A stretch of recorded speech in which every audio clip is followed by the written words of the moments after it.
2 जून को मंगलदेव नीच के होने वाले हैं। इसलिए हम बात करेंगे कि जो लोग मांगलिक दोष से पीड़ित हैं और ऐसे मंगल दोष वाले लोग जिनके मंगल दोष वाले स्थान पर कर्क का यानी नीच मंगल पड़ा हुआ है, उनकी जिंदगी को कैसे प्रभावित करेगा। पहले हम समझें कि मंगल दोष क्यों प्रभावित करता है और ये स्पेशली शादी वाली लाइफ को ही क्यों प्रभावित करता है, इस पर थोड़ी सी बात करेंगे। थोड़ा समय रख लें पूरी बात समझने के लिए।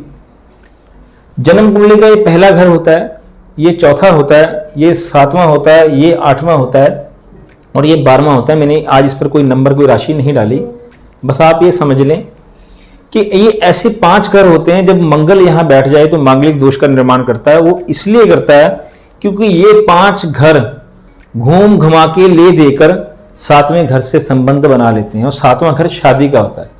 और कहा यह जाता है कि शादी वाले घर में या शादी वाले घर के मालिक से किसी भी तरह का मंगल, सूर्य, शनि, राहु, केतु का संबंध नहीं होना चाहिए, क्योंकि ये पापी ग्रह हैं। जब भी सप्तम भाव से संबंध बनाते हैं तो शादी में दिक्कत, शादी का सुख भंग होना आदि दिक्कतें आती हैं। यहां बैठते हैं मंगल तो अपनी सप्तम दृष्टि से सप्तम भाव को देखते हैं। अगर मंगल चौथे घर में बैठ जाएं तो वो चौथी दृष्टि से सप्तम भाव को देखते हैं। अगर वो 7वें घर में बैठ जाए तो वो 7वें घर में ही बैठ के मंगल का प्रभाव 7वें घर में आ जाता है। अगर वो 8वें घर में बैठते हैं तो यहां से वो मंगल का प्रभाव शादी के दूसरे घर में यानी कि अष्टम भाव में होने से प्रभाव पड़ता है, प्लस मंगल का प्रभाव दूसरे घर में पड़ता है जो कि ज्वाइंट फैमिली का होता है। जैसे हम पाप कर्तृ योग बनाते हैं कि किसी भी या शादी वाले घर के आस पड़ोस में अगर पापी ग्रह तो पाप कर्तृ योग बनता है, बस इसी प्रकार से मंगल का अष्टम भाव में अच्छा नहीं माना जाता। और जो 12वां घर होता है वो होता है बिस्तर सुख का।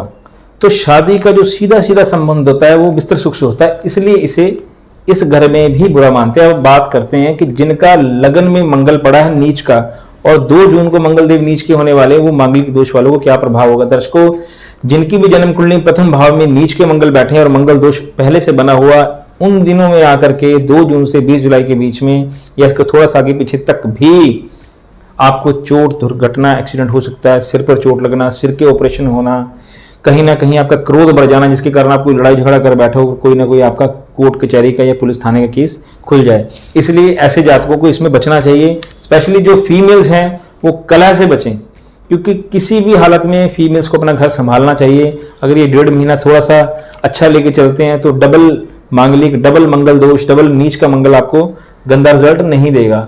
अब मैं बात करूंगा जन्म कुंडली के चौथे भाव की। जिनकी भी जन्म कुंडली में चौथे घर में नीच का मंगल पड़ा है उनको ये क्या रिजल्ट देगा। दर्शकों, अगर आप इन दिनों में कोई घर बनाना चाहते हो, कोई लोन लेना चाहते हो, मत लेना। अपनी माँ से भूलकर भी झगड़ा मत करना। देखो, हमारे धर्मशास्त्रों में और लाल किताब में, पराशर ज्योतिष में अक्सर कहा जाता है कि जब जब भी माँ वाला, पिता वाला घर खराब हो या सूर्य चंद्रमा खराब हो तो माता पिता से मतभेद होते हैं, कोई ना कोई कारण बनता है, उस चीज़ को दबाना चाहिए। यहाँ आकर हो सकता है कि घर में आपकी धर्मपत्नी कह दे कि माता जी ऐसे करते हैं, माता जी कह दें कि धर्मपत्नी ऐसे करते हैं। वहाँ पर मेरी ये सलाह होती है कि पुरुष को कभी भी दोनों का बीच में नहीं आना चाहिए। माँ का साथ अलग से दें, पत्नी का साथ अलग से दें, इससे चीज़ बनी पड़ती है। ना माँ की बातों से पत्नी को कहें, ना पत्नी की बातों से माँ को कहें। ये महा उपाय है अपने आप में।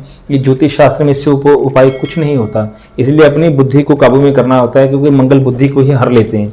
इसलिए जिनके चतुर्थ भाव में मंगल दोष नीच के बैठे और मांगलिक दोष वाले हैं वो लोग, वो इन दिनों बचकर रहें। और सभी मंगल दोष वालों के लिए एक ही बात है कि अपनी पूजा मांगलिक दोष की अवश्य करवा लें।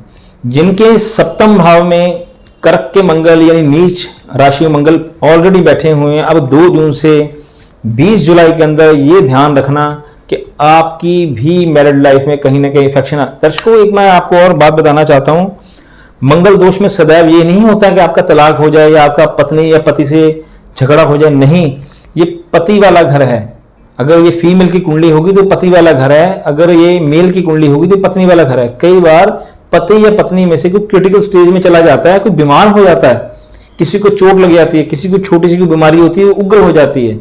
इसलिए ये मंगल नीच का बीमारियां भी देता है। हो सकता है पति या पत्नी में से किसी को बीपी की प्रॉब्लम हो, वो इतनी बढ़ जाए कि जान का खतरा तक हो जाए, इसलिए भी बुरा होता है। इसीलिए जिनके सप्तम भाव में ये चीज होगी उनको भी 2 जून से लेकर 20 जून के बीच में अलर्ट रहना चाहिए। चांदी तन पर धारण करें, स्पेशली मंगल 7वें वाले लाल कपड़ा, लाल वस्त्र का इस्तेमाल ना करें, लाल वस्तु को दान करें। बेडशीट्स, पर्दे अगर आपके घर में रेड कलर्स के हों तो प्लीज अवॉइड करें, उसे उतार दें। इसलिए हम इसे भी थोड़ा सा घातक रखते हैं। देखो, ऐसी बात नहीं है कि जो आपको दिक्कत पिछले कुछ दिनों में या कुछ महीनों में नहीं मिली तो अभी भी नहीं मिलेगी। ग्रह आपको तभी पकड़ते हैं जब वो गोचर में मौका ढूंढ लेते हैं। इस वक्त में ब्रह्मांड में मंगल की स्थिति अच्छी नहीं है, ये आगे जाकर के शनि के साथ युति में भी बहुत खराबी देने वाला है। जिनके अष्टम भाव में नीच के मंगल बैठे हुए हैं और अब वो नीच के मंगल उनके अष्टम भाव में आ जाएंगे, उनको स्पेशली तौर पर अपने धन को लेकर, सेहत को लेकर के और ड्राइविंग को लेकर के सतर्क हो जाना चाहिए। यहाँ पर बैठा हुआ मंगल अचानक मृत्यु देता है, अचानक एक्सीडेंट देता है, अचानक धन का नुकसान देता है, एलिगेशंस देता है, परिवार में कोई मनमुटाव देता है, यहाँ तक कि बड़े रोग या कोई बड़े अप्स एंड फॉल्स भी लाइफ में आ जाती है। दर्शकों, जिनकी जन्म कुंडली के अंदर 12वें भाव में मंगल हों नीच के, और अब नीच के मंगल 2 जून से 20 जुलाई में होने वाले हैं, उनके लिए ये स्थिति सामान्य नहीं है। उनका नाजायज खर्च हो सकता है, कहीं हॉस्पिटल्स में खर्च हो सकता है, किसी ना किसी बीमारी में खर्च हो सकता है। अगर जन्म कुंडली के अंदर, जिसकी भी जन्म कुंडली के अंदर फिक्स शनि राहु भी इनके साथ बैठे होंगे, वो लोग भागने का प्रयास ना करें। स्पेशली मैं उन जोड़ों को बोलूंगा, मैंने अक्सर वीडियो में कहा है कि इन दिनों में लव मैरिज नहीं करवानी चाहिए जब मंगल खराब हो। आने वाले समय बहुत जल्दी मैं एक लव मैरिज के ऊपर भी सीरीज बनाऊंगा, जिसके ऊपर बताऊंगा कि अगर मंगल आपकी जन्म कुंडली में बुरे बैठे हैं तो आपको कभी भी भाग करके शादी नहीं करनी चाहिए। जब भी शादी करनी चाहिए जन्म पत्रिका दिखा करके, उसके उपाय करके ही शादी करनी चाहिए और बीच में किसी न किसी की इन्वॉल्वेशन होनी चाहिए। इसलिए 12वें भाव में भी अगर कर्क के मंगल बैठे हों तो उसके ये बुरा फल देते हैं। अब ये सभी मंगल वाले हो सकें तो एक ब्राह्मण देवता से इसकी पूजा करवाएं, हवन करवाएं, यज्ञ करवाएं और ब्राह्मण भोजन करवाने से मंगल की शांति हो जाएगी। क्योंकि जिसके ऑलरेडी मंगल नीच के बैठे हुए, अब नीच के मंगल आ जाएंगे, उनको ये बहुत तकलीफ देगा। अगर आप कुछ भी ना कर सकें, इन दिन में लॉकडाउन चल रहे हैं, तो आप ब्राह्मण देवता को कहीं से बुलाएं और अपने घर में या मंदिर में हवन करवाएं, ब्राह्मण भोजन करवाएं, इसकी शांति हो जाएगी। बहुत बहुत धन्यवाद दर्शकों। फिर मिलूंगा आपसे ऐसी ही किसी जानकारी के साथ। तब तक के लिए आपका कुछ सवाल हो तो आप मुझे मेरे फ़ोन नंबर से कांटेक्ट कर सकते हैं। बहुत बहुत धन्यवाद। हर हर महादेव, नमस्कार।